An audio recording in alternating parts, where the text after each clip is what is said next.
Hello tout le monde, le retour des vidéos de Caro. On va parler de l'exercice de diagonalisation dans le cours d'écologie, mais avant de faire l'exercice, vraiment, pour être sûr de comprendre ce qui nous amène à choisir de classer les choses comme ça, je vais refaire d'abord un petit point de théorie et je commence à la page 25 du syllabus pour ce point de théorie. Et hop, voilà. Donc ici, on va refaire un peu rapidement tout ce qui nous amène à classer les choses en association végétale. J'ai mis aussi le numéro des slides qui correspondent pour ceux qui aiment bien travailler sur leur ordinateur. Donc la mise en évidence des groupes socio-écologiques, ça peut se faire par exemple par la méthode de transect. Et donc, qu'est-ce qu'on fait? On constate qu'en fonction de où on se trouve par rapport au versant des vallées et sur lequel des deux versants, on ne va pas avoir les mêmes groupements végétaux. On a aussi le principe de la zonation de la végétation. Ici, on est parti d'un étang et donc on constate qu'autour de l'étang, ça va s'étendre en des cercles concentriques. Et donc on commence par l'eau et puis on s'éloigne de l'eau et on voit qu'on a à peu près des strates de végétation différentes et des types de végétation différentes autour d'un étang par exemple. Ensuite, il y a la méthode du relevé de végétation et donc c'est à partir des données de ce relevé qu'on pourra ensuite diagonaliser. Ce relevé, on l'avait fait en première année avec Madame Fagot en cours d'écologie. On l'avait fait sur le terrain. Donc, comment choisir où on va? On cherche quelque chose qui soit absolument homogène. Quelle surface? On délimite une surface un peu au hasard. Si l'aire est toute petite, si l'aire homogène est toute petite, on peut la prospecter entièrement. Mais si l'aire est grande, on délimite une surface. Et comment est-ce qu'on va savoir qu'on a relevé toute la végétation? On va faire la technique de l'aire minimale. Je commence par 1 mètre carré, et puis je le double, et puis je le dédouble comme ça, puis je le double comme ça, puis je le dédouble comme ça, jusqu'à ce que je constate que je n'ai plus de nouvelles plantes, et donc ça me définira mon aire minimale, donc minimum pour avoir une plante de chaque sorte en fait. Donc dès que je vois qu'il n'y a plus de nouvelles espèces qui apparaissent, je peux en déduire que statistiquement, j'ai toutes les espèces présentes dans mon relevé de végétation. Ce relevé, il est qualitatif, pas encore quantitatif. Ce que je veux, c'est juste noter toutes les espèces. Ensuite, le relevé proprement dit, donc c'est ça, donc qualitatif, une de chaque. On conseille d'aller des strates les plus hautes vers les strates les plus basses. Et par contre, on va commencer à noter ça avec 2 coefficients différents. D'une part, le coefficient d'abondance-dominance, donc la dominance, c'est-à-dire le degré de recouvrement des plantes, et son abondance relative, c'est-à-dire vraiment le nombre d'individus. Ça va faire l'objet d'un coefficient, le coefficient d'abondance-dominance de Braun-Blanquet. Et on a un deuxième qui sera la sociabilité, donc c'est sa manière de recouvrir le sol. Est-ce que c'est qui correspond à son degré de contagiosité. Donc, soit est-ce que c'est des plantes qui aiment bien être isolées ou qui se mettent en colonie? Est-ce que ça fait un tapis ou est-ce qu'on en trouve une plic-ploc? Donc, les 2 coefficients, abondance, dominance de Braun-Blanquet. Comme en première année, souvenez-vous, on le note 5, 4, 3, 2 qui se définit de 5 à 15 et de 15 à 25%. Le 1, c'est entre 1 et 5%. Le plus, c'est la même chose aussi. Et le R, I ou moins, qui sont 3 manières de noter qu'en fait, il n'y en a pas, ou quasi pas. Pour estimer le degré de recouvrement, on a des beaux petits schémas ici. Donc, on regarde les plantes qui seraient en noir sur le fond blanc. 10%, ça peut se noter comme ça, ou ça, ou ça, ou ça. C'est 4 manières de recouvrir 10% de l'espace. 4 manières de recouvrir 25%, un tiers de l'espace, moitié. C'est un peu traître. Enfin, moi, je trouve que ça a l'air d'être déjà beaucoup, mais ça, c'est la moitié. Ça, c'est 75% de recouvrement par la plante en gris et 90%, puisque c'est forcément le schéma négatif de celui-là. Le degré d'agrégation, c'est son coefficient de sociabilité. Donc, ça n'a pas de rapport avec le pourcentage de présence sur l'ensemble de la station, mais ça a un rapport avec comment elle s'installe. Ici, on a 21 individus groupés de manière différente, donc soit de isolés jusqu'à groupés en association, en tapis. Et donc ça, chaque fois, c'est 21 individus. On voit que ça recouvre l'espace très différemment. Enfin, juste, on nous rappelle que dans un relevé, évidemment, on doit prendre les paramètres de la station, sinon on ne saura pas la retrouver. Ensuite, on en arrive au fameux tableau. Donc ici, on a un tableau brut. On a juste mis ce qu'on a relevé dans 5 stations différentes, la station 18, 25, 32, 50 et 51. Ces stations qu'on a prospectées, ici, on les a simplement classées par date. Donc le 3 août, le 6 août, le 20 août, de septembre et de septembre. On a prospecté 5 stations, je les ai classées purement au hasard par leur date. Et j'ai noté à chaque fois la présence plus ou moins forte, avec le coefficient donc dit de Braun-Blanquet, ici, de toutes ces espèces. Maintenant, c'est un peu brut, donc qu'est-ce que je vais faire de ce tableau? Déjà, je vais regarder ce que j'ai, je me dis, tiens, ici j'ai de la bruyère quaternée, je vais aussi voir la drosera, c'est la petite plante carnivore des fagnes, là.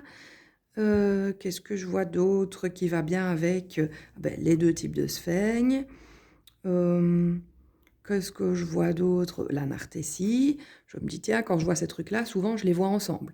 Bruyère, plus éventuellement calune, plus nartessie, plus les drosera, plus les 2 types de sphaigne. Qu'est-ce que ça me rappelle comme type de paysage? Ça me rappelle vachement Spa Berinzen. Quand je vois tout ça, normalement, je suis à Spa. Qu'est-ce que j'ai d'autre? J'ai par exemple... est-ce que je vois des arbres? Je vois du pin et je vois du chêne. Je vais les mettre ensemble. Et donc, qu'est-ce que je fais? Je fais des groupes. Et donc là, j'ai fait un premier travail de reclassement qui était un travail uniquement vertical. J'ai interverti des lignes entre elles pour créer des groupes. Et je vois que ça, dans les landes à sol humide, je retrouve toujours tout cela. Sur les sols dénudés, l'autre type de drosera et les 2 rhynchospores. Et ainsi de suite. Quand je retrouve comment elle s'appelle celle-là? La linaigrette et du carex, je sais que je suis en bas marais, et ainsi de suite. Les espèces des bois, j'ai mis mes 2 arbres, et j'ai une espèce dite accidentelle, on va en parler plus loin. Donc jusque-là, j'ai pas encore travaillé en diagonale, j'ai travaillé que en verticale. Après, maintenant, pour que ça fasse une diagonale, en toute logique, je vais travailler de manière horizontale, je vais permuter des colonnes entre elles. Pourquoi est-ce que je vais permuter les colonnes? Parce que quand je regarde, je reviens à la précédente, quand je regarde les chiffres ici, j'aimerais bien juste mettre ce qui va bien ensemble. Par exemple, je vois que la linaigrette, je la retrouve qu'à un seul endroit. Bon, ok. Mais la drosera intermédiaire, je la retrouve dans 2 de mes stations. Donc là, j'en ai un peu, quasi pas, pas du tout, pas du tout. Donc j'aimerais bien retrier ça, par exemple. Pareil avec du pin sylvestre, là j'en ai beaucoup moins. Le chêne, là j'en ai pas. Qu'est-ce qui fait que la stellaire est accidentelle? Je la trouve à un seul endroit, donc au niveau pourcentage, c'est faible. Ici, par exemple, je vois que je retrouve beaucoup de bruyères quaternées dans la station 25 et la station 50. Donc, je vais peut-être essayer de les classer côte à côte. Et ainsi de suite. Donc, qu'est-ce que je vais faire? Je vais constater que la station 25 et la station 32, elles se ressemblent bien. Que la 50, je la mettrai bien, par exemple, à côté de la 25. Et je constate que la 18, elle a l'air de ressembler à plusieurs égards à la 51. Donc, je vais essayer de les mettre côte à côte aussi. Donc, simplement, je permute les colonnes pour avoir une espèce de gradient qui ne va pas fonctionner à 100%, forcément, puisque toutes les espèces ne sont pas représentatives. Donc, ici, on a travaillé notamment à partir de la drosera, peut-être à partir de la bruyère quaternée. On a travaillé aussi... sans doute à rebours pour la calune, plus ou moins, comme on pouvait, quoi. Qu'est-ce qu'on constate à partir de là? C'est qu'on a des espèces qui sont constantes, elles sont présentes partout. C'est qu'on a des espèces accidentelles, dans moins de 20% des cas. Et celles qui sont ni constantes ni accidentelles sont des espèces dites accessoires. Ici, quand j'ai ce tableau-là, donc j'ai déjà fait des diagonales au fond, puisque j'ai travaillé une fois verticalement, une fois horizontalement, je vais essayer de les regrouper en pourcentage. Et là, je passe en chiffres romains. Et c'est ce fameux degré de présence. OK? Donc là, ça commence à devenir l'exercice qu'on fera en diagonalisation. La bruyère quaternée, elle est présente partout, donc dans 100% des cas. Donc je vais lui donner la cote de 5. Et peu importe, ici, elle est présente massivement, mais regardez, je vais avoir un truc qui est beaucoup moins présent. Voilà, le cladonia, il est beaucoup moins présent, mais il est présent partout. Je vais aussi lui donner la cote de 5, même s'il a des chiffres beaucoup plus petits à l'origine. Le pin sylvestre, je vais aussi lui donner la cote de 5. Par contre, la stellaire holostée, elle est présente dans 20% ou moins des cas. Ça fait d'elle une espèce accidentelle. OK? Donc, quand on a fait ça, on a le degré de présence. Touc. Et puis, ici, ils ont remis les familles biologiques qui sont nommées ici. Ça nous renvoie à la page 11. C'est la dénomination selon Ronquière, qui ne s'écrit pas du tout comme l'ascenseur à bateau, ni comme le festival de musique. C'est Ronquière, R-A-U-N-K-I-A-E-R, qui est à connaître, ainsi que toutes les familles. Et puis, on a aussi... enfin, peu importe. On a fait des colonnes, mais ce qu'on va regarder, nous, en diagonalisation, ce sera surtout la colonne degré de présence. Ici, on a continué à travailler toujours sur le même tableau. Ici, le degré de présence, on a mis donc le coefficient d'abondance-dominance en chiffres romains et on a remis à côté, enfin, le coefficient de présence, pardon, en chiffres romains et l'abondance-dominance en chiffres arabes de Braun-Blanquet. Et on va aussi essayer de faire le coefficient de recouvrement. Et c'est à connaître aussi. Hein. Qu'est-ce que c'est le coefficient de recouvrement ? D'ailleurs, c'est vachement à connaître. Je l'avais noté genre 10 fois pendant le cours. C'est sur le slide 110, pour ceux qui préfèrent les slides. C'est la classe de recouvrement, donc en fonction de ce coefficient d'abondance-dominance. Si je lui ai mis un 5 en chiffre arabe, c'est qu'il est dans 75 à 100% des stations. Et je prends après le milieu de classe, de 75 à 100, ça fait 87,5. Chaque fois, je travaille comme on travaille en biostat d'habitude avec le milieu de classe. Donc, pour la classe 4, c'est 50 à 75, donc voilà le milieu de classe. Pour la classe 3, c'est la classe 25 à 50, milieu de classe. Pour la classe 2, attention, je peux soit lui mettre un 2, donc de 5 à 25, mais je peux aussi la diviser en 2A et 2B, 5, 15 et 15, 25. Donc évidemment, là, les milieux de classe ne sont pas comme d'habitude. La classe 1, c'est de 1 jusqu'à 5%, voilà le milieu de classe. Et un plus ou un i veut dire qu'il est présent dans moins d'1% des cas. Et donc, ça fait 0,2 puisqu'on est entre 0 et 1. On prend 0,2. Il est plus spécial. Il faut le retenir comme ça. Qu'est-ce que je fais pour calculer le coefficient de recouvrement ? Je fais la somme dans toutes les colonnes. Cette somme, ensuite, je la divise par le nombre de colonnes, donc ici par 5 dans notre exercice, et puis je la remultiplie par 100, donc j'obtiens 47,5, et je remultiplie ce résultat par 100 pour enlever les deux chiffres après la virgule. Et donc, 4750 est le chiffre que je devais écrire ici pour la bruyère quaternée, puisque j'avais un 3, un 4, un 4, un 3, un 3. Je les additionne, je les divise par les 5 colonnes, je fais x 100. Ça lui donnait un coefficient de recouvrement de 4750. Et on doit savoir le faire. Donc, ensuite, on voit qu'on a des associations. Il y a deux manières de faire les associations phytosociologiques. Soit la manière dite sinusiale, c'est Foucault, soit la manière de l'école Sigma, donc sigmatiste, c'est Braun-Blanquet, c'est souvent ça qu'on utilise. Ici, sur la page 40 du syllabus, on a la définition.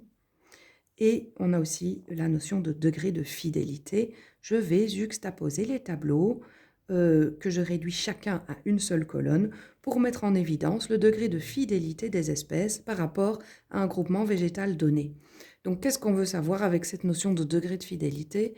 Je veux savoir si c'est une espèce que je peux retrouver partout, n'importe quand, n'importe comment, comme la ronce ou la molinie, et qui donc ne va rien m'indiquer sur la nature du sol, sur le type de terrain, sur le type de station, ou si j'ai une espèce qui est super strictement inféodée à un milieu et qui donc va me donner une indication très précise sur la nature de la station. Hop. Ici, par exemple, la sphaigne, je ne la trouve que dans les landes à sol humide. La molinie, je la trouve partout.